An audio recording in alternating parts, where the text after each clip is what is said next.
Hey everyone, Humphrey here with Router Gods. We are back August 11th. It's a Thursday, about 8 p.m.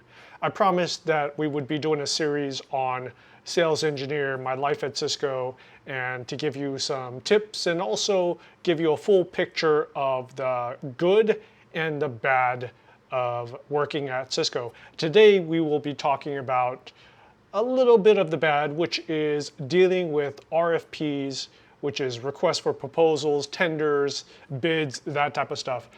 We'll do it in a couple ways. First, we'll explain what exactly is a tender, what exactly is a bid, what do they ask, what kind of deals do they come in.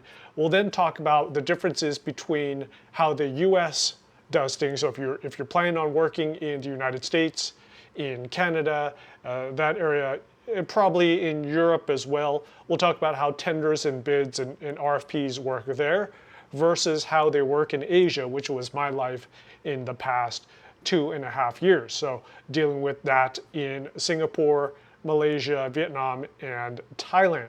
Then we'll talk about, can RFPs and tenders be a gigantic waste of your time? And the short story is yes, they can be a royal pain in the ass and a waste of your time. And I'll tell you why. Then we'll talk about, do you actually need to be in the tender? Can you refuse to be in a tender? Do you have to be in it? There are many cases where you don't need to be in the tender because the odds are just so stacked against you. And strategically, maybe it might be a good idea not to bid. But then there are other cases where you're forced to bid because it's a lot of money, or the higher ups are telling you there could be a couple reasons, and we'll discuss all of those. Then we'll talk about once you've won the tender, so it's been awarded to you, things can happen. So I've seen this many times in Asia where just because you won it doesn't mean you've actually won it. All the way up until them signing the PO, you still in some cases might not have won it. Finally, we will end this video by talking about how your AMs and your partners play in a tender, ways they could help and ways they could really screw things up and just make your life miserable. Okay, to make this a little bit more interesting, I don't know how long this video is going to take. We are going to try to do this in a single take, other than the video screw up before. We're going to do this in a single take, and since we're in Thailand, might as well have a Chang while we do this. So we'll start this off.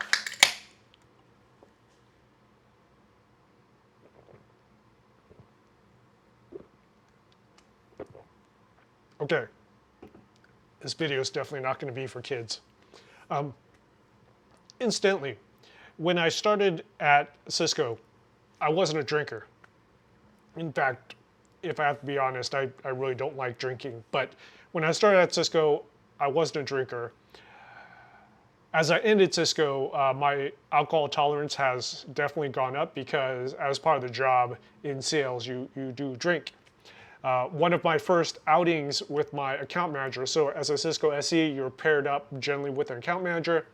In certain territories and areas, if you're a virtual SE or territory SE, you're in a pool. So one SE could be shared amongst a couple or several AMs, but generally it's one SE to one AM once you get to select and above, in enterprise especially. So you're assigned account manager, and if you should get along with your account manager. It's going to be much better for your quality of life and your sanity if you two gel, and that's important. As you're interviewing, you should definitely talk to your future account manager, the account manager that you would be paired up with, to make sure you get along and you understand each other. Or else it's just, I have seen it, personally, I have seen it to where an AM and an SE are paired up and they want to kill each other. That's not cool. You don't want to be in that situation. But in one of my first outings with my new account manager, we went to a bar, and basically a quarter of a beer, I was pretty much toast. And yeah, it was an interesting night, but he got to see my alcohol tolerance or lack of alcohol tolerance, But after that, everything was good. Slowly but surely, I built up my tolerance. So just keep that in mind if you don't drink. Now, you don't have to drink if because of religious reasons or health reasons you don't want to drink. That's fine. But if you're able to drink, chances are you will drink a lot. Oh, also, by the way, if you are a current or ex-Cisco employee and you have questions, if you're a current employee, you probably shouldn't be watching this at work because they could probably track it. But make an account if you want to comment, you want some certain things answered, or you have certain questions. Feel free to hit me up on YouTube or LinkedIn. I'm happy to respond there. Okay, what is a tender, RFP, request for proposal, request for questions, RFQs, RFI, request for information? What these are is, so let's compare this to a normal deal, quote unquote normal deal. Okay, normal deal would be I show up to a customer, I demo, maybe a little bit of presentation. The account manager might do a little PowerPoint. With Cisco, it's always freaking PowerPoint. There's going to be some PowerPoint, and we'll talk, give a little intro about what we do, a little bit of the products. Then I go into a dashboard demo. They may want to do a POC. Hopefully they do a POC. We send a couple demo units. Life is great. Humphrey's awesome. Our account manager's awesome. They buy 50 units, sign the PO. Life is great. Humphrey gets paid. Cool, right? So that's kind of the normal demo. Boom, boom, boom, fast. Might be a couple weeks, might be a couple months, but pretty fast. I think in one case, in my first couple weeks, went to a company, I did the demo, they bought in the same day, which is unheard of in Cisco terms. And everyone's like, damn, like that's really awesome.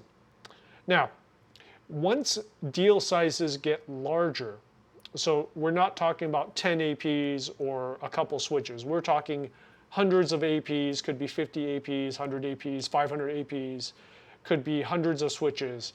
Or when deal sizes get large above, let's say a certain percent or certain dollar amount. So this could be in some areas more than $10,000, more than $50,000, more than $1 million. So there's some trigger where deals now have to become a tender, a bid, an RFQ, RFP, all that stuff. So now it becomes a lot more formal. You will get detailed questions, dozens of questions, hundreds of questions. It could be 30 pages long. I forget I've had tenders from what would be the worst tender I've ever gotten? 25 pages long, and this would be from a large media company. You probably know who it is, but it's a large media company. Everyone knows the name, but it just went on and on forever. And the questions that they ask could be security questions. Does your product have this encryption protocol? Right? Does it do AES 256? Does it do AES 128? Could be something like that. It could be business continuity related. Do you have multiple data centers? Do you have an SLA? How quick does your support answer? That type of stuff. It could be compliance. Does your data center have these certificates? SOC 2, ISO, blah, blah, ISO, whatever that number is, 9001, right? 9000, blah, blah, blah, right? 27017, right? So there's a whole bunch of questions that they could ask. It could be very product related. So do your APs have 2-stream, 4-stream, 802.11ax? Does it do Wi-Fi 6, Wi-Fi 6E, right? Does it have 2 ports? So it could get really down to the specifications. Do your switches have a certain number of MAC addresses? So a RFP, a tender, is, as you can see, if you get one with hundreds of questions, it could take a long time to answer. Now, you're not alone in that you don't have to answer everything yourself. You can request help. We'll talk about all the help that you can get later, but it could take a significant amount of time. Now, is there a difference between tenders, bids, RFQs, RFPs, all that stuff? There are, but you can kind of think of them as one and the same. Now, RFP versus RFQ, One or RFI. RFI is just maybe it's not an actual tender or bid. Like they're not really interested right now in buying. There's no compelling event. Here, compelling event again. Had to learn all that. But maybe they're not interested in buying right now, but they're gathering all the information because they think they will buy 1 year later, right? So it's not as urgent. Now, RFPs and tenders and bids, they almost always have a time component to them, meaning that you'll get the tender, everyone, the tender is out. Okay, fill it out. And it might be due in, hopefully you're given 30 days, 2 weeks, 3 weeks. But yeah, we'll talk about well, shit, we might as well talk about some of the differences now. In the US, generally we were given pretty ample time on the tenders. So, 300 questions and it's due in 3 to 4 weeks, right? Cool, right? Not too bad. It sucks, it will take a lot of time, but you can marshal all of your friends and all your different teams to help you out. You don't need to answer all 400 questions yourself. Unless you feel like, I don't know, pop a Ritalin and a bunch of caffeine, or hopefully you have a prescription. I don't know what's in this beer, but yeah. Remember, we're doing this in one take. No cuts on this one. Okay, so in the US, decent amount of time, usually. There were a couple where we got it like with 1 week or 2 weeks, but generally okay, manageable. In Asia, wow, in Asia, Singapore. Let's start with Singapore. 2 days sometimes. The night before, I mean, it's pretty horrendous in Singapore. There seems to be very little respect for the vendor, and yeah, it will just come boom, right? Tender due tomorrow, tender due by Friday. WTF, why didn't you tell us earlier? And some of this could be because of the partner or the AM. They sat on it and maybe they tried to fill it out. Generally not. Generally in Singapore, they did not try to fill it out. From my experience, and they just handballed it to us. Talking about some cultural differences, I'm still going to do another video on the cultural differences between working in the US and working in Asia. In Singapore, there is a phrase known as Tai Chiing something. So Tai Chi, this is what old people do in the park. That little dancing thing, cut the watermelon, give 1/2 to you, I take it back. So, Tai Chi, I'm giving the watermelon to you. Like, dude, I don't want this hot potato. Hot potato, it's kind of like hot potato. So, I got this tender, I don't want to do any work, bam, I'm volleyballing hot potato to you. You take care of it because you're Cisco, you know your product. It's like, you lazy bastards, right? So, happened all the time in Singapore. Partners and AMs and SE teams. Not all SE teams, the SEs that I like and the AMs I like, you know who you are, but there are some pretty bad ones out there. Okay, so that's the main difference. Also, what's interesting is that in the US, the tenders I dealt with were pretty fair and generic. So the questions they ask are, does your AP do 4 streams? Does your switch have 24 ports or 48 ports? Do you have 8 MGig ports? It's like, you look at it, it's like, okay, we could deal with this, right? And also, just to talk about it, when you're looking at a tender and you have 200, 300 questions that you have to answer, they're generally yes or no questions. Like, does your thing have this? Does it do this? Yes, no. So column 1, yes. Column 2, no. And then remarks. Remarks would be maybe a link to the documentation, a link to the certificate, the compliance cert, all that stuff. The remarks could be, if you answer no, why is it no? Can you justify it? I'll tell you one thing that we run into. Does your firewall handle this traffic? Or does your firewall handle this number of tunnels, right? Common thing that we run into. No, okay? And then why? Well, if this was Singapore, you only have 100 branches. So why would you need this many tunnels when in Singapore you have 100 branches? That just wouldn't make sense. Or if they ask, does your AP, your wireless AP handle, let's say 255 users, right? Simultaneous users, 255 users. And then you would say no, but you could say, well, you told us that your incoming link is 500 megs. So 500 megs and you're trying to slam 255 users on an AP, that's not gonna work, right? So you can justify your answers. Even if you say no, you don't need to have yes on everything, right? We've won many a tender with by answering no on a bunch, right? It can't be too many because then it starts looking weird, but you don't need to have yes on every single answer. Okay, so that's the main differences between the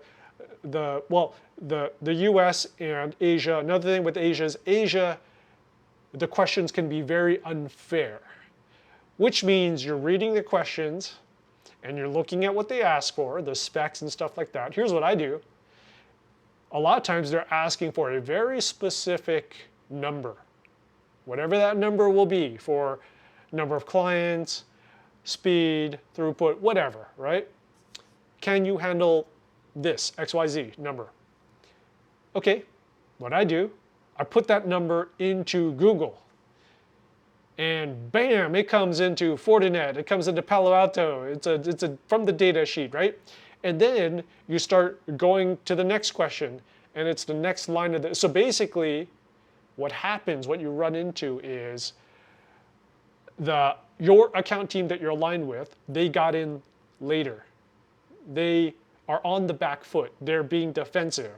The other company got into the customer and was able to influence the tender to get them to put in their specs or their questions. Now sometimes, or many times, every company has their tender template. I mean, if they're a big company, if they know what they're doing, they probably have a tender template. So the customer will go, you know, this is going to go out to tender. It has to be that way because it's over $100,000. Do you have a template I could use? Okay, sure, Mr. Customer. Bam, here you go. And the way we've seen this is, after you do enough tenders in Asia, you look at it and go, I know this. Like, I know this one. I've seen this before. Like, I saw it last week, right? So it's XYZ company. So that's what you run into. Also, what I run into quite a bit is US versus Asia. US, you know, you're getting hit with these questions. The Americans question the tender questionnaire more often. We fight back more often. The partners fight back more often, especially when you're talking about like top tier partners like WWT, Dimension Data, NTT, etc. Right? Top tier stuff. Then CDW is a good one too. Yeah, they have good engineers, and in some cases, I'll be honest with you, WWT. I mean, it's basically shadow Cisco. I mean, I mean, you might as well. They have the same reporting structure, the same level of expertise. They have Meraki masters. I mean, they know their crap. They know their shit, right? Compared to partners in Asia.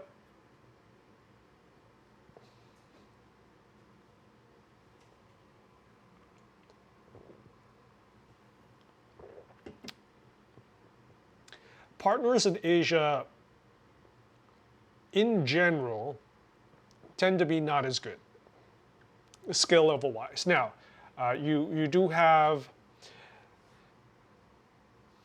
every partner seems to have what I call their Superman, and God forbid that Superman leaves, right?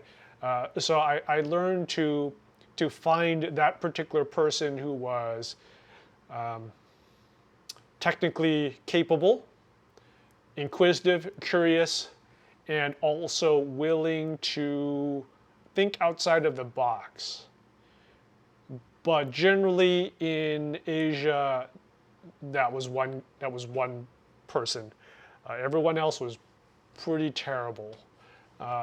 So that's kind of what you run into in this part of the world. But job security. All right. So yeah, that's the differences in tenders is they tend to be very, if the other competition got in first, it's going to be pretty much rigged against you. It's going to be very short notice in Asia versus in the U.S. It tends to be more fair, and the amount of help you get from your AEM and your partners will be drastically different depending on U.S. versus Asia. Okay, probably should take another swig of this beer. I'm probably going to turn red pretty quickly. So far the webcam hasn't crashed on this go round, so that's good. Okay, are tenders a waste of your time? So tenders do take a while to complete. There have been some tenders where it was weeks of work, multiple days, all-nighters, right? And you're asking product teams, you're asking fellow people to help out. If you get a good partner and a good account team, they'll be answering, hopefully they answer some of the questions and they give you the questions that they couldn't answer. That's that's a good partnership where the partner said, hey Humphrey, I managed to fill out like 50% of the questions. I can't figure the other half. That's cool. Like I'm cool with that. I mean, that's awesome, right? But more often than not, it was like, here, I got 200 questions, answer them, and then you just suck it up. So yeah, they can take a lot of time, but are they a waste of time? Now, if the tender is multi-million dollars, then you got to do it. I mean, it's just as long as there is a chance of winning a humongous tender RFP, then chances are you can't just take your toys and go home. You gotta play ball. Now, another difference between the U.S. and Asia. In Asia, you pretty much go for every tender, even though the deck is stacked against you. You go for it, right? In the U.S., there were cases where we looked at the tender and you call the bluff, right? You don't go for it. Say, hey, this is completely stacked against us. Why are we wasting our time? It's unfair. We won't do it, right? Now, the reason you would play this, the reason you would do this is you would force the higher ups at the company or the organization to recognize that, oh, maybe someone's going to see that and go, yeah, you're right. Or you're going to force them into the situation where only one person is bidding or one vendor is bidding. That definitely looks unfair. And maybe they're hitting an internal rule that says 3 vendors must bid, or there must be multiple bidders, right? You just can't have a single company or organization bidding. It doesn't look as fair. Maybe we should talk about why do the tenders go out? Why do we go through this process, or why do companies go through this process? It's for the appearance of fairness. Cities and governments and large organizations, they do this because they don't want to be accused of, well, I like partner XYZ, I like vendor XYZ, and you kept awarding them the contracts because they're your brother, or you must have like some backroom deal. They must be giving you cars or bags of cash or whatever like that. So you go out to tender, you make it objective because you have the list of criteria, and you could then go back and say, yeah, they won it because they met all the line items and they gave us a good price, right? Speaking of which, price, right? There are instances where you meet all the criteria, right? Yes, right? 200 lines and 190 of the lines are yes, comply, right? And so you think you got it in the bag, but boom, the price, you're too expensive, right? And then you lose it, and you go, well, I met all of your line items, but price is the main one. So if it's a good tender, they will tell you what percentage of the tender is based on price, and what percentage is based on the technical line items, right? A bad tender will be like, hey, we will consider both. Right? That's not, but they won't give you a percentage. But even if they give you a percentage, it's probably going to be bullshit, right? So even if they say 50-50, it's still probably going to be on price, right? And that's where this could be a waste of time. You've spent days and days and days, let's say 40 hours answering this tender. You've put your heart and soul into it. You've answered everything, and let's say it looks good, right? You've won everything, but they still have the competition picked, and the competition wins it. Waste of time? Yeah, probably, but you still had to do it, right? So that can be very demoralizing, and it happens, it's going to happen, right? The longer you're in the SE, the longer you will run into the Kobayashi Maru, right? From Star Trek. That's an unwinnable situation, but you just have to suck it up and do it, because your management's telling you to do it, your AMs are telling you to do it, your PSS is telling you to do it, and you got to do it, right? That's one of the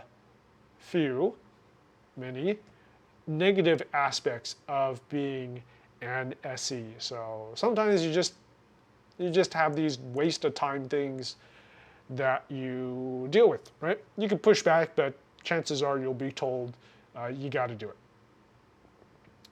Okay, so we talked about what is a tender, why they do it, US versus Asia. We talked about, is it a waste of time? Yes, it can be. But on the flip side, you run into situations where you win the tender, and man, that's definitely a good feeling. There's also interesting situations where you think you've lost, but then you win it.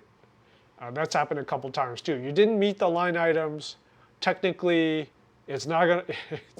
You're pretty sure it's not gonna work, and you win it. And now, those situations where you were expecting to lose and you win it, be careful with those. Those are pretty scary to me. That's almost like in the tech world. If you've been a network engineer or you've been a techie for a while, when something works but you don't know why, that's scarier than when something doesn't work and you don't know why. And the reason is, like, now it's okay, they're going to buy it, they're going to install it, it's going to blow up, and it's going to turn into a cap case. That's not cool, right? So has it happened to me? Yes, where I thought for sure they were not going to buy it, we've lost it, and they bought it. Like, congratulations, Humphrey. Great demo, great POC, they bought it. And I was like, well, okay. Yeah, so that happens. The flip side, where you thought you won it, and then you lost it, or you won it, but then it gets retendered. Oh, this is a good one. Speaking of waste of time, the retenders. So you met the line items, you won it, but in a couple days they're like, we're going to do a retender, which is a do-over. Everything that you said, everything that you submitted, we're going to do it all over again, because it's Malaysia, Vietnam, not so much with Singapore, right? So there are certain countries where, it just happens. Now, how far do I want to get into this?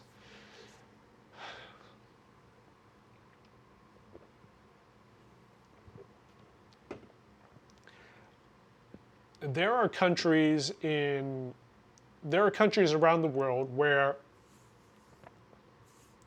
there are, maybe it's not as up and up, corruption, right? Let's just call it corruption, right? So, maybe their friend, they meant their friend to win it, but they couldn't exactly give it to him because Cisco met all the requirements, and now they're frantically behind the scenes doing something, and then boom, you lost it to retender, right? It's so retender, and it could retender multiple times too, which is kind of crazy. And yeah, we've seen it. I've been through this a couple times, so be prepared for that. Yeah, be prepared. Generally, the more expensive the tender, so once you start going into hundreds of thousands of dollars, millions, then yeah, it could go out for retender or a court battle. Case in point, so the recent Department of Defense, U.S. Department of Defense, they had a cloud contract. It was won by, was it Azure? I think it was. So it was won by one of the companies, but it's like billions of dollars. So everyone challenged it, court battle, et cetera, et cetera. And I think it's retendered, or it's like a do-over type of situation. So be prepared for that. Okay, and finally, let's talk about the AMs and the partners.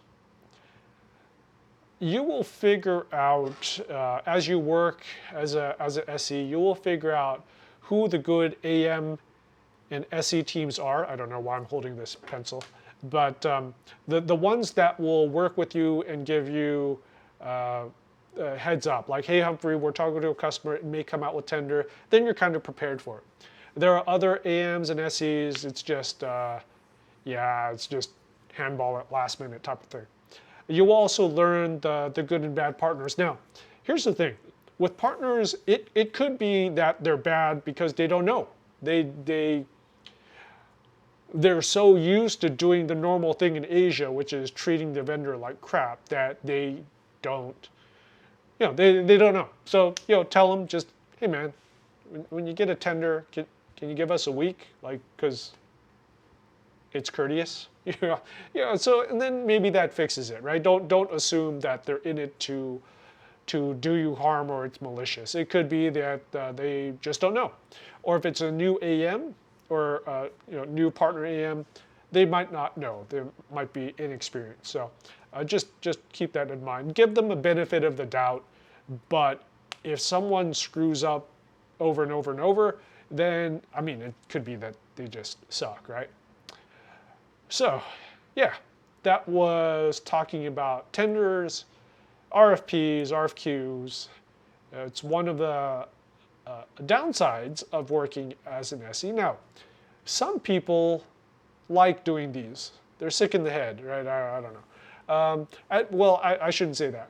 There are certain times where if my workload is light and I get hit with a tender, okay, I go to Starbucks, I get a nitro cold brew, and I crank it out, right? Just put on some music and just start going through it. And you get in the zone and you start answering, not a big deal. Also, if you're going to do tenders a lot, multiple monitors is going to come into play. Excel, pay special. There's a lot of tricks. Getting a Ritalin prescription, Adderall prescription, that type of stuff helps. Know the teams that can help you. So this is the people going into Cisco or new SEs. You don't need to do this yourself. There are teams that can help you out.